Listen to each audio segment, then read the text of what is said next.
do everything you can to gather great people if you're creating a company. He's a South African entrepreneur, investor, and space explorer.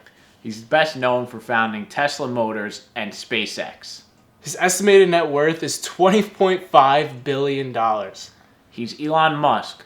And this is a Stoic mindset. How did you figure you were going to start a car company and be successful at it? Well, I didn't really think Tesla would be successful. I thought we would most likely fail. But I thought that we at least could address the false perception that people had that an electric car had to be ugly and slow and boring like a golf cart. But you say you didn't expect the company to be successful, then why try? If something's important enough, you should try, even if the probable outcome is failure. Focus on signal over noise. A lot of companies get confused. They spend money on things that don't actually make the product better. For example, at Tesla, we've never spent any money on advertising. We put all of the money into R&D and manufacturing and design to try to make the car as good as possible. I think that's the way to go. Depending upon how well you want to do, and particularly if you're starting a company, you need to work super hard. So what does super hard mean? Well, when my brother and I were starting our first company, instead of getting an apartment, we just rented a small office and we slept on the couch. And we showered at the YMCA, and we're so hot up we had one computer, so the website was up during the day, and I was coding at night. 7 days a week, all the time. And I sort of briefly had a girlfriend in that period, and in order to be with me, she had to sleep in the office. So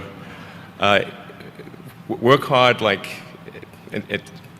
every waking hour. That's the thing I would say particularly if you're starting a company.